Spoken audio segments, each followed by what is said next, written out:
The State Minister of National Security suggests the police commissioner is failing. Fort Charlotte MP Dr. Rollins comes to his defense. This as the commissioner gives an update on police efforts to stamp out crime. Resorts World quadruples its Bimini investment, plus a new art show demonstrates that hands are just as important as eyes. We've got those stories and more coming up tonight. I'm Dana Smith, and NV12 starts right now.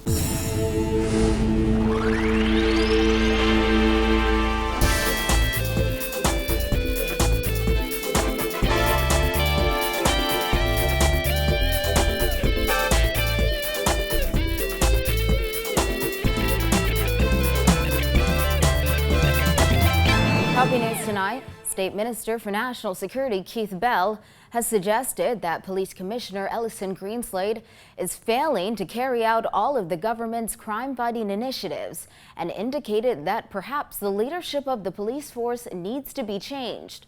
While the commissioner chose not to respond, Fort Charlotte MP Dr. Rollins has come to his defense, saying how could Bell expect the commissioner to do his job when government has his hands tied? Kyle Joaquin has the story.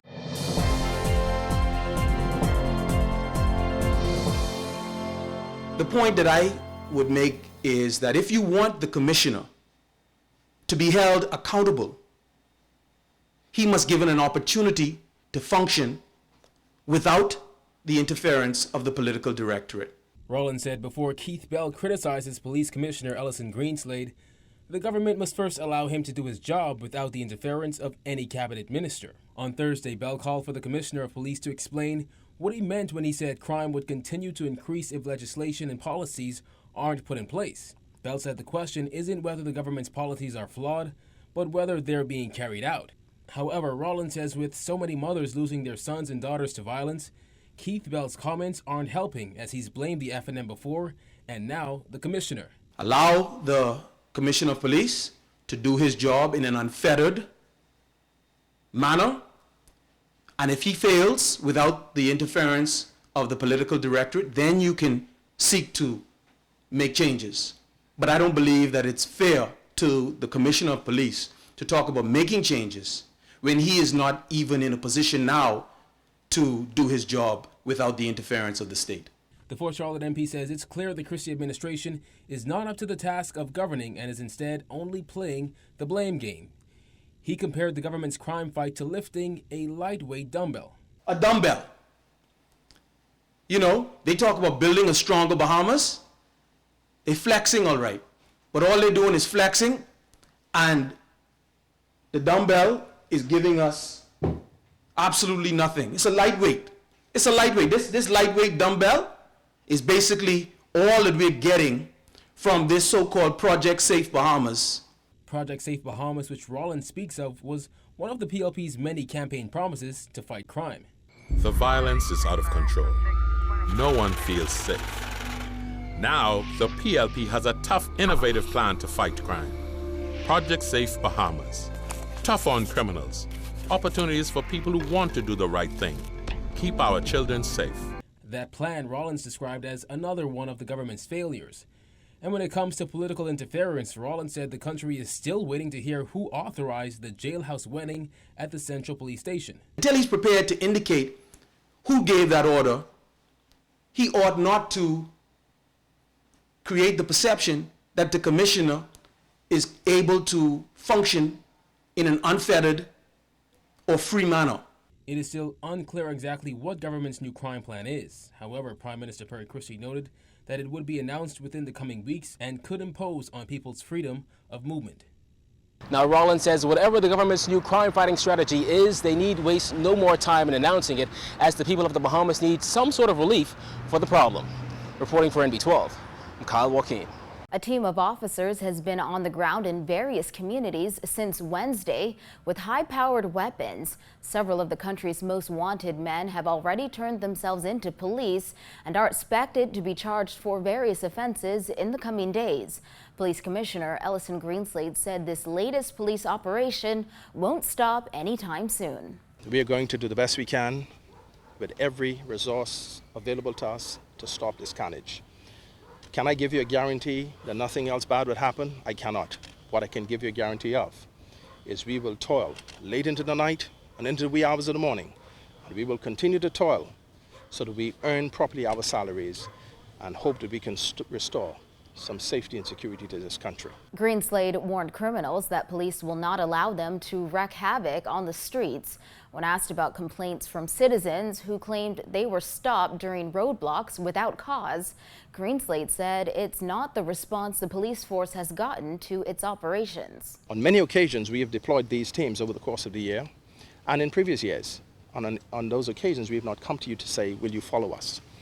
Because we've got so many persons who are feeling a bit insecure and not certain that we had the ability to respond, I deemed as Commissioner it to be important enough to show the public what they've spent their money on in terms of hiring and helping us to train police officers all across this country who can respond in the face of the most serious threats. And so I'm very, very pleased to have. As for police resources, Greenslade says officers have everything they need. And so I'm very, very pleased to have this team continuing to work for the Bahamian people. The numbers are continuing to grow. We have no issues around CCTV coverage, no issues around intelligence, no issues around any resources at the moment that will prevent us from continuing the work that we're doing. Up to 160 new jobs will be added to the Bahamas economy before the end of the year, following the decision by Resorts World to substantially increase its investment in the Bimini Resort project by $450 million. The developer and government officials signed a supplemental heads of agreement this afternoon. Vanik Toot reports. Resorts World has quadrupled its investment in the island of Bimini from $150 million to $600 million. During a supplemental heads of agreement signing at the office of the Prime Minister today, Prime Minister Perry Christie said the move would create an additional 100 permanent jobs and 60 more construction jobs before the end of this year. The Resort World entities and BB Entertainment have revised their business plan from an investment of $150 million in the resort project to now $600 million. Some of the main components comprise the following.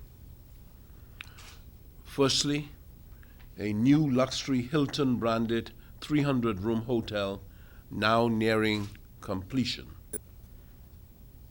Some 200 rooms have been activated and works to do with completion of the lobby, an additional 100 rooms, and connections with the casino are soon to be completed.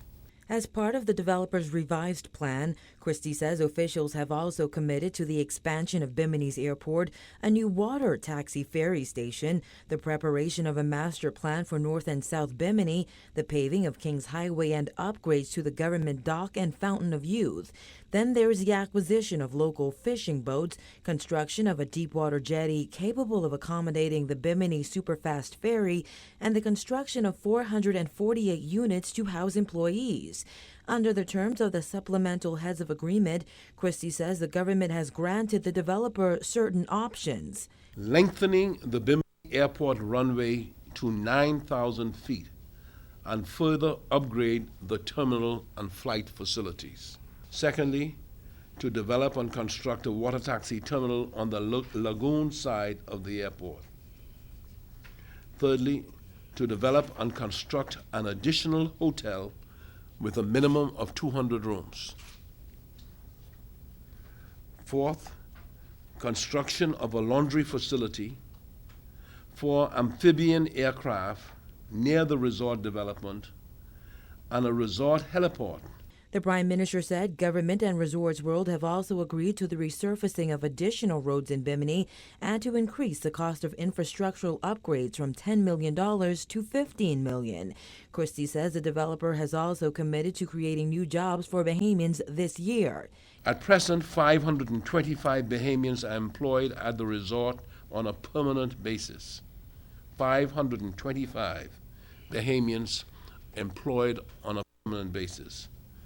By the end of this year, when the new hotel is fully completed, an additional 100 Bahamian workers will be employed on a permanent basis. Some 200 construction workers have been employed during various phases, and it is anticipated that between 50 and 60 additional construction workers will be employed in the coming weeks. He says Resort World also intends to launch training and apprenticeship programs. Officials called it an important moment for Bimini. We're very excited to finish off the hotel and get an additional 100 people to work with additional restaurants and spas and salons.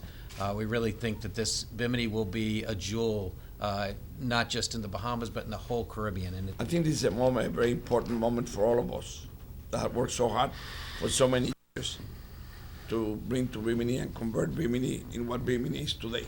Reporting for NB12.